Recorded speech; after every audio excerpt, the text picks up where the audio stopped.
hell are we? Give me an external shot. I will not freak out. I will not freak out. I will not freak out. I will absolutely not freak out. I've got good news and bad news. Okay, give me the good news.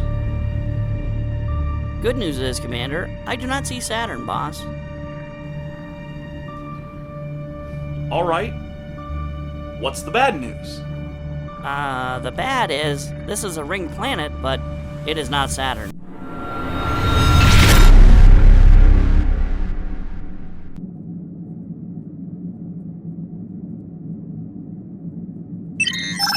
What the hell?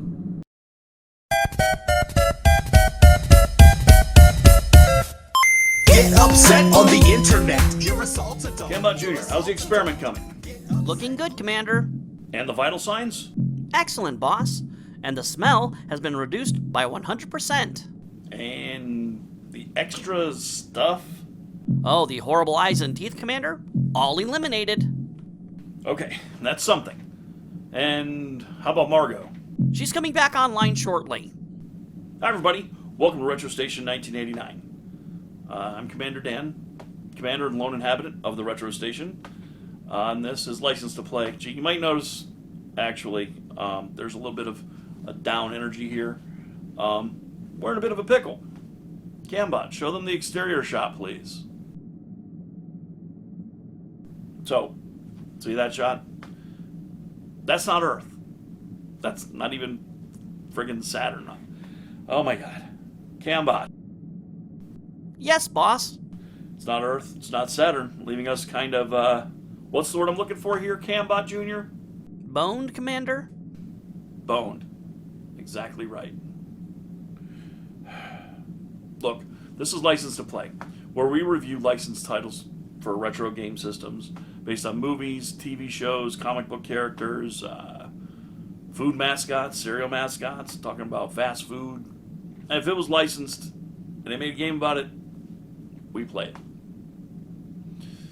And we're going to get into that, but first... He said butt first. Yeah, he said butt. Nope. We already got dinged for that once, fellas. No, today we begin with a book that I was completely enthralled by. It takes place in a tropical setting with humans facing off dangerous, unreal predators. Moreover, it has Bruce Campbell. Congo, Michael Crichton's tale of adventure and talking apes.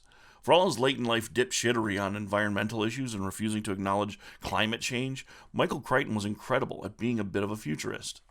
But that's not the license we're discussing today. MMOs and the dangers of subsuming our identities with online avatars? Westworld. Global pandemics? The Andromeda Strain.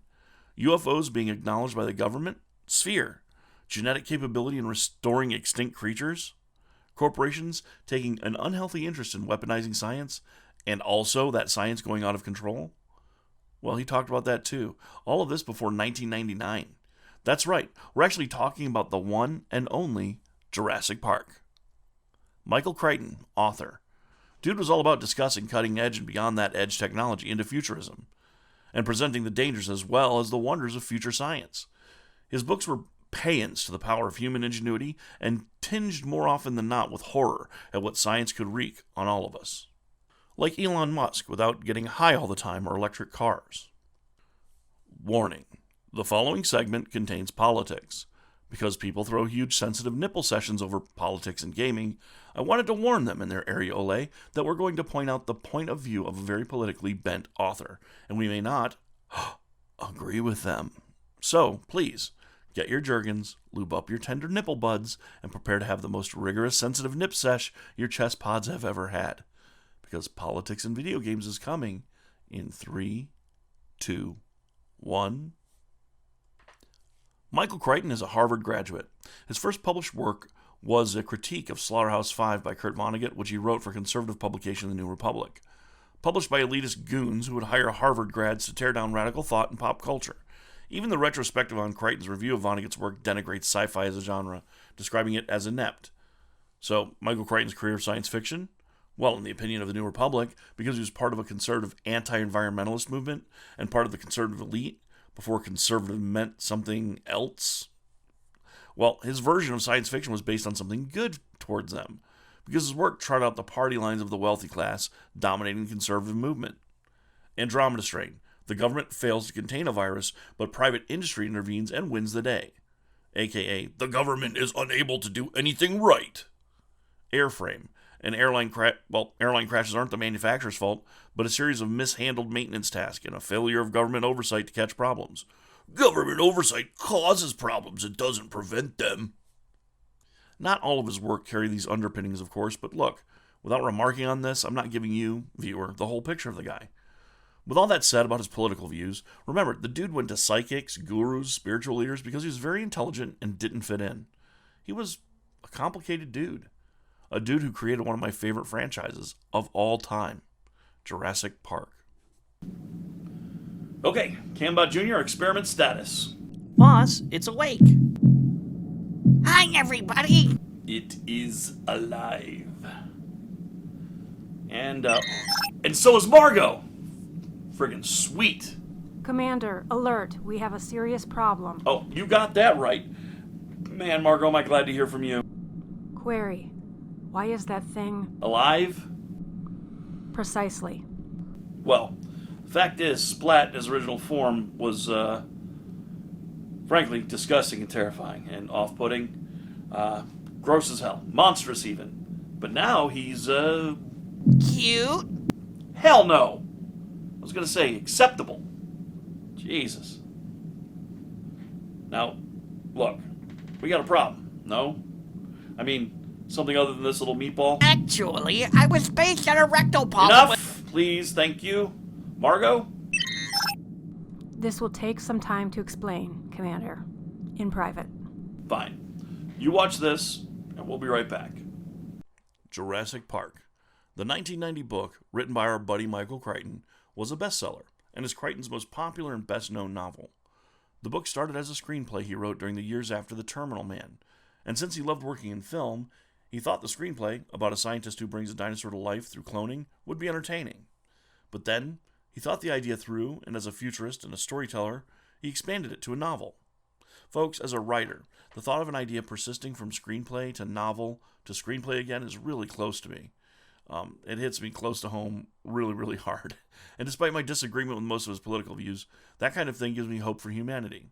Home truths, that creativity is pervasive and weird, and that it's the same for everybody. That links everybody. You know, that's a good thing.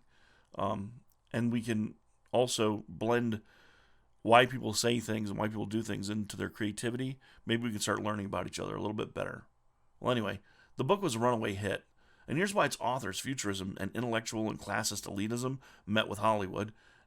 Because he found a guy who really loved Crichton's thoughts on tech, but not his politics. Steven Spielberg. We all know Steve.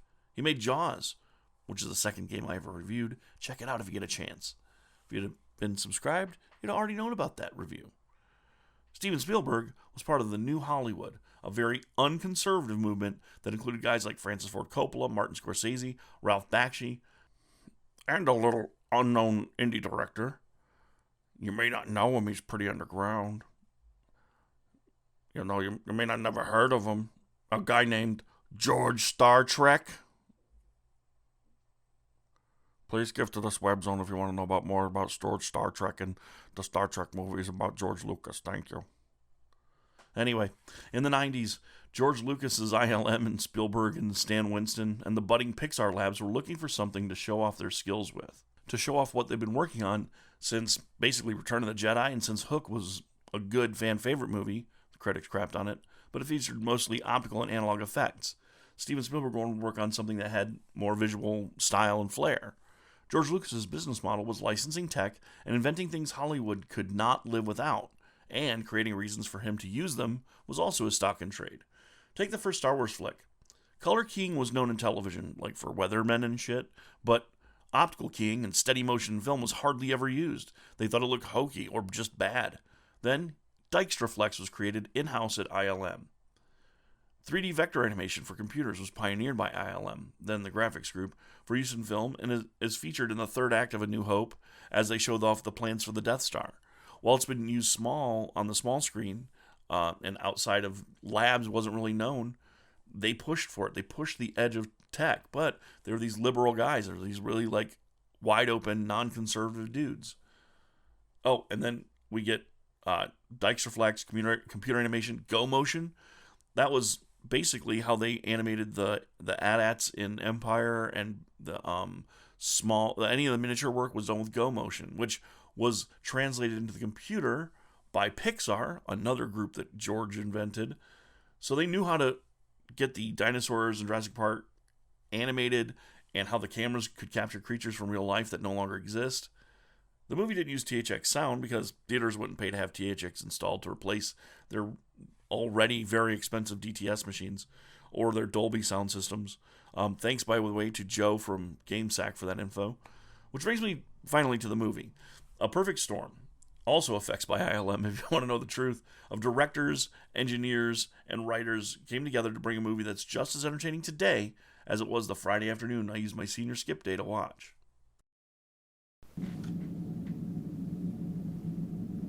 So, Margot, what you told me is true? All of that? Yes, Commander. Okay. Let me get back to the review while I process all this. Jeez. I know, that's pretty heavy, dude. Oh, crap crackers! How long have you been there listening, Splat? You said it was personal, and I'm your best friend. Oh, you must be high. Higher than a giraffe's asshole. High on drugs. Winners don't do drugs, buddy. You know that. Okay, so Jurassic Park. Let me be real here. It's hard to write anything about Jurassic Park the movie that you probably never heard before because the majority of the people who saw the movie loved it. Especially people in the under 10 crowd who love dinosaurs. So, I'm going to go over the basic premise of the film and then talk about something I find more interesting. Jurassic Park is about a genius mathematician, Ian Malcolm, explaining to a short-sighted billionaire con man that he's not cloning extinct species, he's creating mutant monster creatures that look like dinosaurs and they won't be contained. Ian is tragically wounded when he rescues children from a T-Rex and ends up shirtless for a disturbing amount of the flick, or an enticing amount, depending on what your desire for shirtless hero genius badasses is, who are hairy-chested dudes. The rest of the movie is him being right, and so is the sequel, The Lost World. But seriously, the flick is about John Hammond, founder of InGen, who Crichton called the dark side of Walt Disney. Though in my opinion, John Hammond is just a modern version of P.T. Barnum, but with dinos instead of jumbo elephants, and he's in trouble. In the book, folks in Costa Rica are getting chomped by critters they can't identify. They call in Ellie Sattler and Alan Grant in to identify them. In the flick, it's the velociraptors mutilating a dino handler and the investors in Jurassic Park, who are the primary antagonists in most of the flicks following, in my opinion, are very nervous. So, they send a lawyer in to inform Hammond that the park needs to be inspected by experts, so Hammond, in the movie, gets Ellie Sattler and Alan Grant to take a look. And so, Gennaro brings in the hero of the piece, Ian Malcolm, a genius mathematician and chaos theorist. At that time, chaos theory was bleeding-edge science. In the book, more so. And he's there to basically balance out the enthusiastic paleontologists and paleobiologists with a guy he believes is rational and not on anyone's side. So, these folks go on a tour of Jurassic Park. Hammond, optimistic boob job that he is, invites his 2 grandchildren to take the tour with them to prove how safe everything is. See, John is an optimistic turd. He's dumb, but not heartless. So when Ian Malcolm, hero genius and correct-thinking human, is proved right, of course, he sends out for rescue immediately. Good dude. Their adventures go throughout Jurassic Park.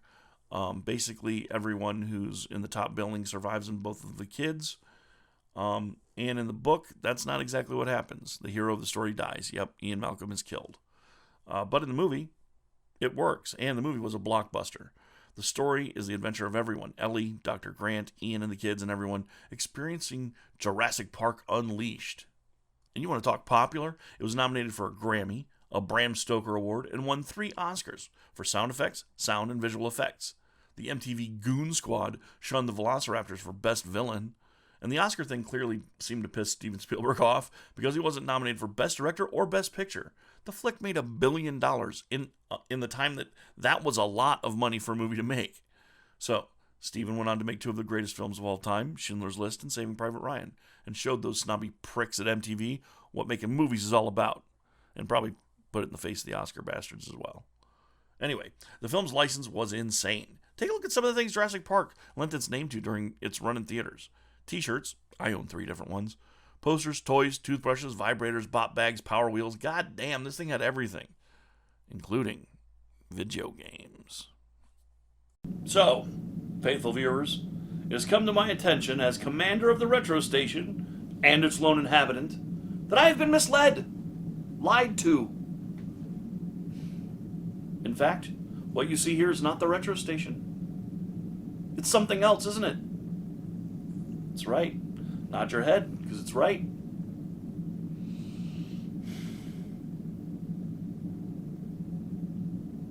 Okay, go ahead and show them, Margot. Commander, This is the Retro Station. It's a multimodal, phase-inducted, hologrammatic living environment. Made specially for me. Ain't that sweet?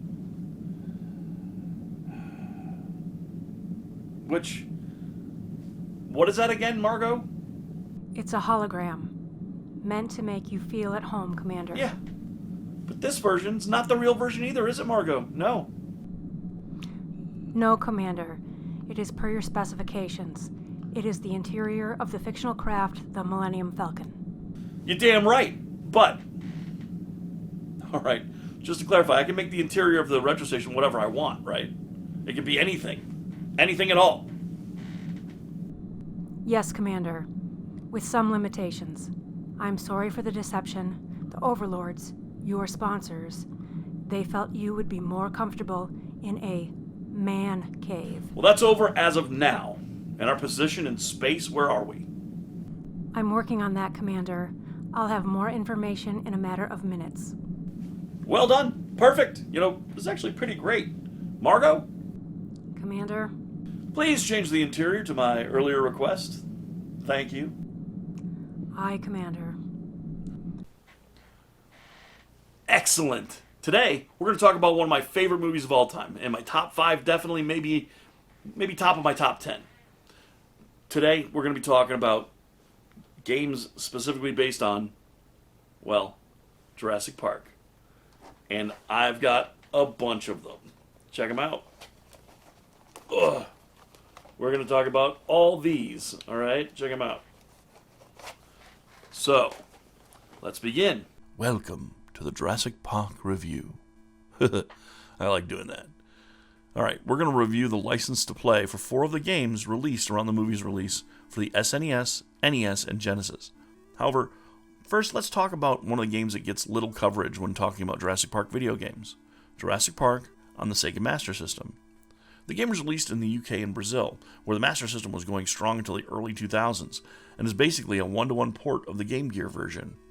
It's a side-scroller adventure, pictured here with footage from World of Long Plays, because I couldn't get a copy of this game in a power-based converter in time for the review, but the game plays a lot like the Jurassic Park 2 game for SNES, side-scrolling Grant against dinos. It isn't a long game, but you know, it is a good game, actually. So, it's Grant versus the dinos in the park. But again, take a look at this game, and if you have like a power-based converter or a Sega Master System, try and pick it up. I think it's relatively cheap. I haven't looked into the pricing. So we're starting with Jurassic Park on the NES. Jurassic Park, as a license, had developers plenty for PC, Amiga, NES, Game Boy, Genesis, Master System, Game Gear, Sega CD, and the arcade. Twice. Whew. The team at Ocean were no strangers to licensed properties as video games. They created the SNES and NES versions and the DOS and Amiga versions, available for holiday 1993 right after the movie came out. The NES version and SNES versions play very much the same way. You are Alan Grant, and you're tasked with finding Lex and Tim and then escaping Jurassic Park. It is a straightforward actioner. You run around, gather eggs to get the passkey to unlock the doors, use the various weapons you run across to defeat different dinos, and you only get one weapon, so it's pretty fun that way. It plays very much like a game most people really like, Zombie Ate My Neighbors. The view and maps are similar, but notably these games all share DNA with the Chaos Engine games by the Bitmap brothers, who worked for Ocean prior to their breakthrough titles for Amiga. So the NES Jurassic Park version consists of 6 levels.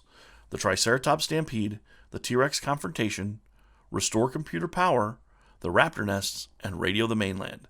Think of this as a what-if or Elseworlds version of the story we see in the movie, and you'll get the idea. So the first level begins with Grant running around near the entrance to the park, and you're warned that the electrical grid is down, and the fences are no good. That's in the manual. First level, you're gassing compies and dodging Dilophosaurs while you collect eggs. You can get hints from the comms towers, and it lets you know that Tim is beyond the main gates, but only one of the gates you can open will be the correct one. Meaning, backtracking is going to be part of this experience sometimes. But that doesn't really hurt the game. There are surprises in the first control building, namely a velociraptor, but a couple of shots and down it goes. Once in the gate, you rescue Tim, and the Triceratops stampede begins. You're going to have to dodge the stampede. Your weapons do nothing against the Triceratops. And also avoid ending up like Simba's daddy, because they will trample the crap out of you and Tim. And boom, that's level 1. Level 2. Tim tells you that Lex is hiding in the T-Rex enclosure, because his sister is a computer genius and also dumber than dog shit. So, gather the eggs, get the keycards to open the gate by crossing the Dilophosaur pen, and go save Lex from a giant fucking T-Rex. Get ready for a hell of a sight on the NES. No, not the rowing level. That's just a slightly better version of Tubin. Check out this monstrosity. A battle against a T-Rex. Look at that. And also note how Lex refuses to run away from the fucking T-Rex's charge. She's out of her fucking mind. Level 3, and we're going to restore power to the whole island. But instead of eggs, it's switches inside the power building inside the terminals. Again, compies, spitters, and I think I saw an ankylosaur and a dimetrodon running around there. Holy shit. First, gather eggs outside to get access. Then, make an omelet, I guess. Because, Jesus, this guy's collecting a lot of eggs out there. Grant is picking up every egg he sees. Anyway, go inside, flip all the switches on, and power on the terminals. No boss dino this time. Just get all the terminals powered on, and then it's to the inside of a volcano. Which happens exactly nowhere in the movie or the books. You know, and they feature volcano shit in all of these games. I'm wondering what the fuck they're talking about. Anyway, you go then to the raptor nests, because apparently Ellen Grant has the same mental problem that Lex has. As I already said, the fourth level is the raptor nests. So you're dodging a magma flow and raptors and destroying nests on the clock. Oh, the nests, it just amounts to, you guessed it, collecting the goddamn eggs again. Jesus, dude could open 50 Waffle Houses with all these eggs. Go inside the building and grab the bombs, because every zoo needs fucking stacks of cartoon dynamite bombs, right? Yeah, right. So, be sure the raptors' nests are well and truly destroyed. You set up the bombs and run like hell out of the caves. By the way, there's no on-screen timer to warn you that you've got limited time to finish collecting eggs and planting bombs. So be sure that you get everything planted as quickly as you can and getting the hell out of the level. By the way, the level's a frickin' maze, so good luck with that. But once you've done that, we're on to level 5. The raptors have destroyed the radio for the island. Of course they have. Collect eggs, begin a black market egg warehousing business, or whatever the fuck Grant's doing with these things, and find yourself in another stampede of trikes. Good lord. You finally get to the control room after the boat itself tries to electrocute your ass, and it's on to level 6. Get to the chopper. Or is it, got to the chopper? I think I pronounced that right. It's a very strange word. I think it's Austrian. I'll leave this level as a surprise, but this leaves the question. So, does this game have a license to play? You know, graphics, sound, gameplay, all of it, absolutely. This game is actually pretty great, and it does the things that it does really well. It doesn't try to do too much. So, I mean, Jurassic Park on the NES, license to play. Clever girl.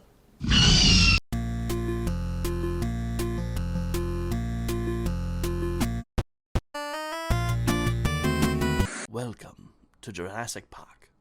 We used old fossilized mosquito guts and blood to create dinosaur-shaped monsters. We hope your children and families don't mind being devoured by the monsters I've created and fought it out using science, money, and more guts than common sense. The screams will only be drowned out by the horrifying roars of the monster creatures I've practiced eugenics on and denied lysine, because I think it's funny. But for now, enjoy the majesty and commercial profitability of Jurassic Park.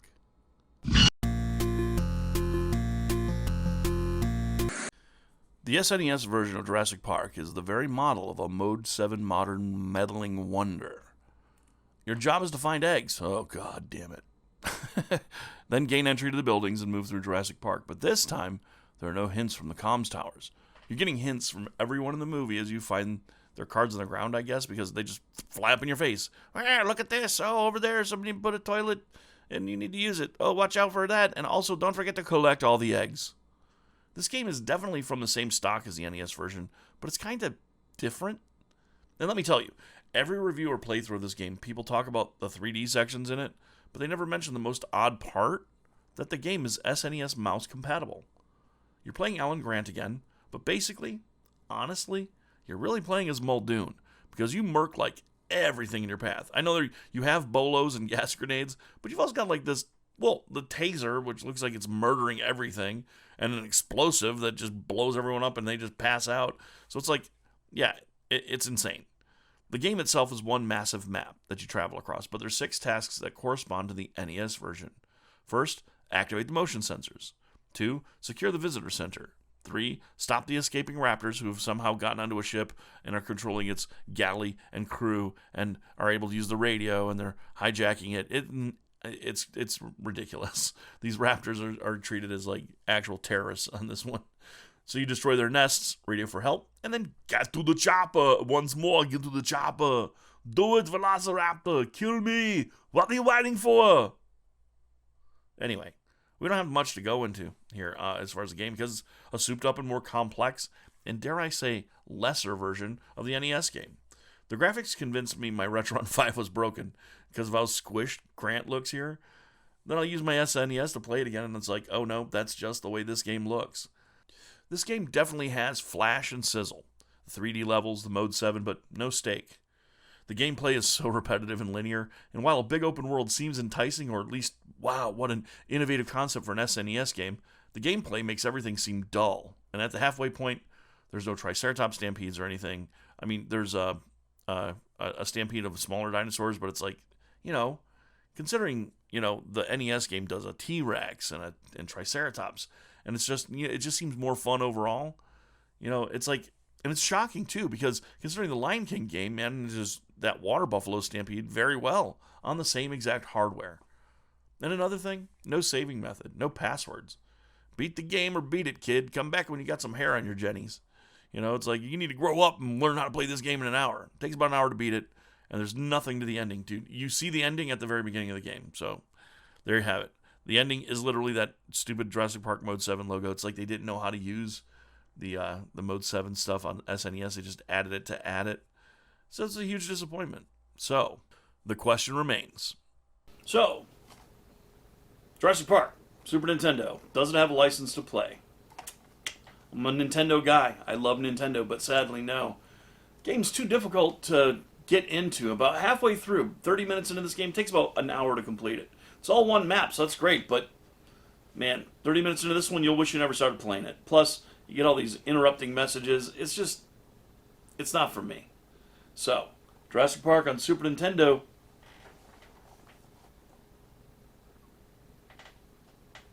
Clever girl.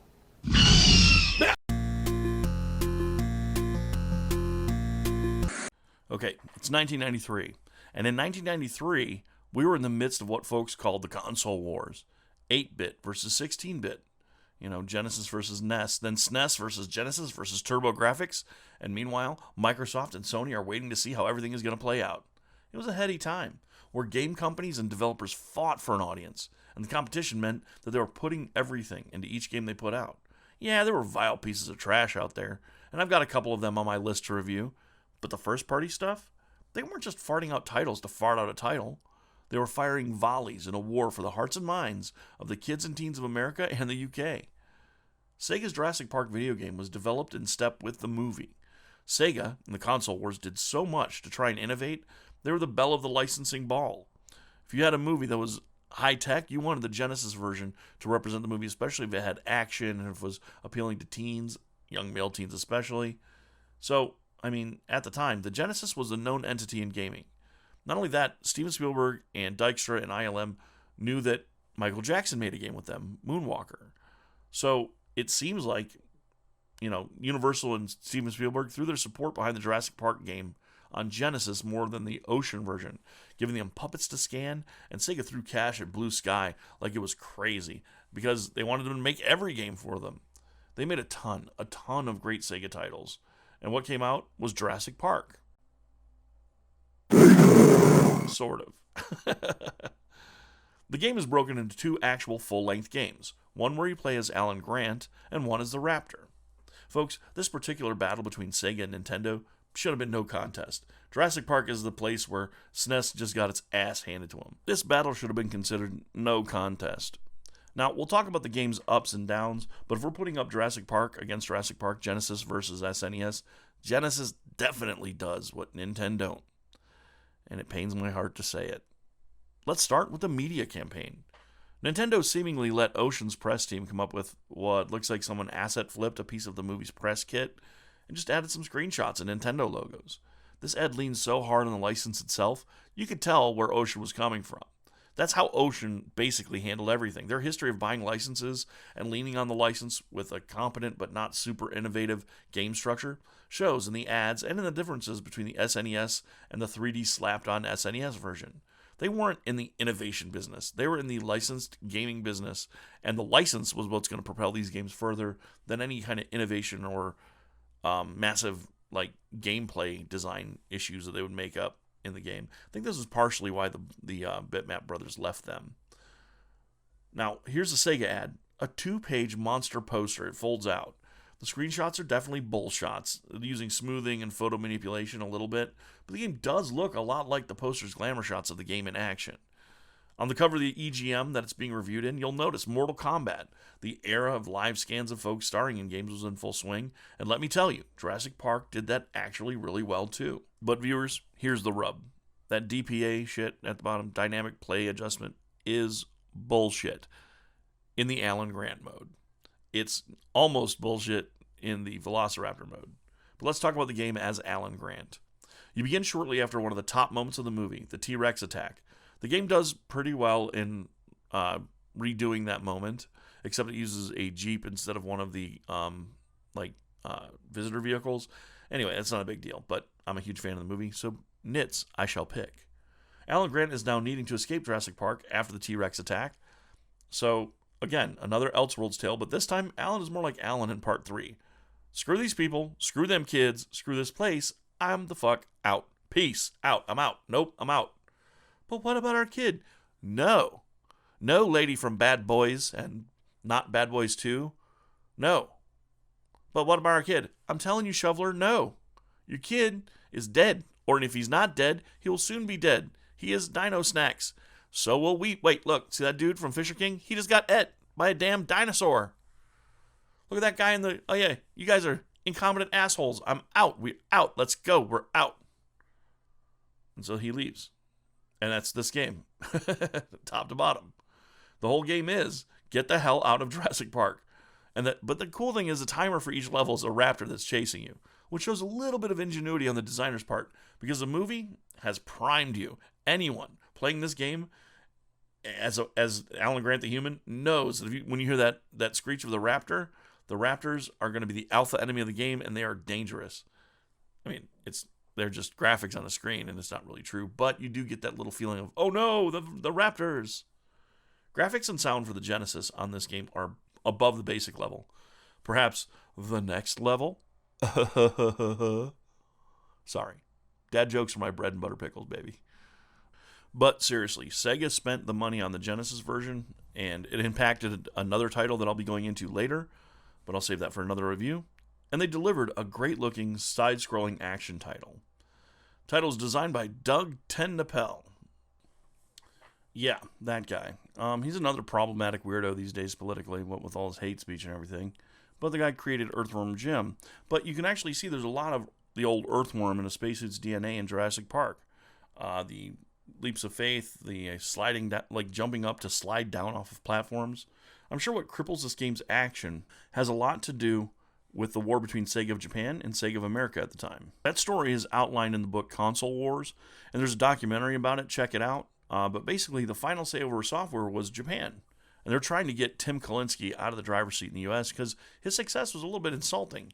He came in there and told them, I know how to do this in America, and let me have free reign.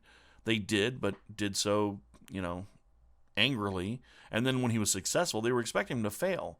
They even had America, the Sega of America, change the look of Sonic the Hedgehog. Like, he looked one way in Japan, and then when he got here, they reduced his nose size, they rounded off the edges.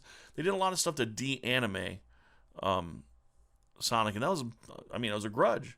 So Japan would drag their feet, ambush the U.S. branch with surprise announcements of new tech, hell, new consoles, and it began right after the launch of the Sonic Sega Genesis. And you can see that Jurassic Park had good bones, but what's hanging off of it is a game fighting with itself. Even as the Raptor, the game relies on arcade quarter-munching repetition and memorization, an old-fashioned mechanic that screams Sega of Japan and not innovation. Anyway, that's the long and stanky of it for this game, but we gotta ask. So, before we continue with this, I just wanted to give a shout out and a mention for Jurassic Park on the Master System. It was released in the UK and in, I believe it was Brazil.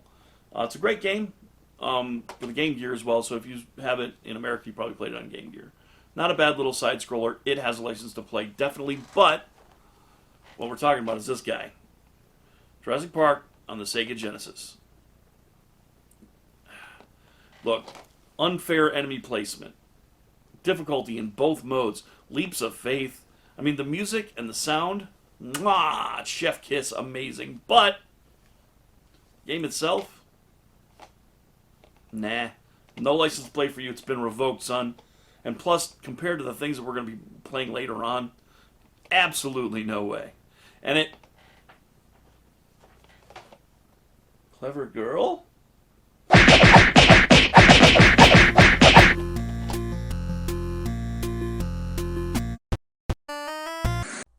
That brings us to Jurassic Park, Rampage Edition. So, if you played Jurassic Park on the Genesis, but didn't want to play Rampage Edition because of that game, well, get this, folks. This is like a same-day sequel. The game begins with either Grant or the Velociraptor still on the island, and Grant's there to prevent people from sneaking dinos off the island. He notices them as he's leaving, so he comes back. Yeah, right. But anyway, he does that, and the Raptor's there to sneak aboard a ship and make it to the mainland, and I don't know, start an underground collective of Velociraptor terrorists, and I don't know, Viva la, I don't know, Fraternité for the Raptors or some shit. But the game is so similar to the first game in terms of feel that I can only say there's a graphical mini facelift and the mechanical tweaks that make it a little bit better to play. The game looks and plays great and isn't the slog its predecessor is. Check out the T-Rex encounter in Rampage Edition. You see that? The water effects, the T-Rex, just incredible. And the fantastic thing is that all the games here, with the exception of Jurassic Park on NES, I picked up for less than $30 online total. And Rampage Edition is definitely worth the price I paid for it. Complete in box for $20 on eBay. But given all that, I mean, looking at this pretty game and seeing that basically it's the last game, but with some like tweaks and a couple new different levels and such, does it have a license to play? So, Jurassic Park, Rampage Edition. Does it have a license to play? You know what? Absolutely. But bear in mind, I'm basing that on also have played the Jurassic Park regular edition. And this being kind of a sequel, I mean, it's not really Jurassic Park 2, but it is a great game. And, I mean, if you want your Jurassic Park fix, playing as a Velociraptor and Alan Grant, this is the game you want to get. Jurassic Park Rampage Edition. I mean, yeah, just top of the pops for me. And try it out. You might like it. In fact, all the games that I have here cost me less than $30. It's a cheap game to find online. You can find them dirt cheap at your local gaming store, I imagine. Now, Margot, any word on where the hell we are? Commander, when I went into my calculations and downtime, did you install more antennae to the retro station? We sure did, ma'am. Well, Cambot Jr., you managed to tie the external camera system to the internal television networks. I did? Oh no. Yes, I have made corrections, and we are still currently orbiting Earth. And Cambot Jr., Yes, ma'am? have you ever seen the Earth? No, ma'am. Why? Please get yourself an astronomy module and include this solar system. Oh, affirmative, ma'am. You mean to tell me we were watching television that whole time? That's correct. Well, at least Splat's less disgusting anyway. Hooray. You know, where is that little Spud? I was sure to have seen him by now. I'ma kiss you. No. Hey, everybody. Thanks for tuning in to my show. All my space pirates out there, thank you very much for being so very patient with me. I know I haven't streamed in a while. There's going to be a stream coming up. I'm still kind of deciding what we're going to do for the month of July. I haven't decided yet. But I think what I'm going to do is going to be maybe some Lego games. I don't know. I haven't decided yet. Trust me, I'll make that decision before like next week, which will be the second week of July of 2021, in case you want to date this program. So please, everybody, if you liked what you saw, give me a thumbs up. Let me know that you liked all the stuff. I put a lot of work into this episode. As you can tell, it's very long, and I'm trying not to keep this ending very long either. But thanks, everybody, for watching. If you made it all the way through, give me a like. If you haven't subscribed yet, please subscribe. I don't care if you ring the bell or whatever, but I need subscribers. I'm not begging for subscribers, but I would like you to subscribe so you know when my shows are coming up, man. I create entertainment for you, and I hope these things are entertaining. Props are not free. Puppets ain't free. None of my shit's free. But I will say that I appreciate everybody who does watch the show, all 10 of you. Oh, and on last week's staff picks, I did put a 2-question kind of thing out there. So anybody who has an answer for those questions, it's about halfway through the video, you'll get a no prize from me, which is me sending you something cool. So that's going to do it. Oh, like, subscribe, share. Yeah, share the video too if you think it's funny enough for people to see. I think there's probably one scene here that was enough for me to laugh about when I was even editing it. So thanks again, everybody. And remember, more than anything else that I said in this video and anywhere else on the planet Earth, remember to always, always stay retro. Peace. You're assault adult. You're assault adult. Get upset on the internet. You're assault adult.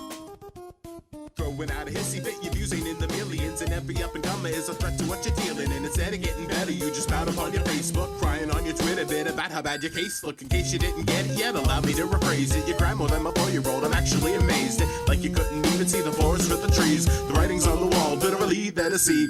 How you getting sold that a culture blowing up, man? I think there was a point where you stopped growing up, man. Instead of showing up, man, irrationally mad. Don't appropriate impression like the latest fashion fad. It isn't cool or funny to be acting like an edgelord. You alienate friends, pushing closer to the edge more. I don't know how to say it anyway to make it clear. If you're the one unhappy, then the problem's in the mirror. Get upset on the internet. You're assault adult. You're assault adult. Get upset on the internet. You're assault adult. The net is a repository for the vast expanses of human knowledge and all the technological advances, and I can't say enough how you gotta be open-minded. If you're looking for a fight, then you damn well find it. You got an axe needs grinding, you're not alone. There's a million other nerds who can bitch and moan and groan about how there's a release date delay of the new game. Man, decrease the cliche of your neckbeard. I'm afeared of the intensity of your love for 2 characters. You claim about some chemistry and they belong together. Every other ship is toast. Call you Cortez when you're like, burn the boat. Said your ship is sunk and you stunk like the blogger who insisted to you. The review versus Harry Potter versus Julia Roberts. The latter's the victor. You're about to make a victim of some asshole hipster. Get upset on the internet. You're assault adult. You're assault adult. Get upset on the internet. You're assault adult. S-A-L-T.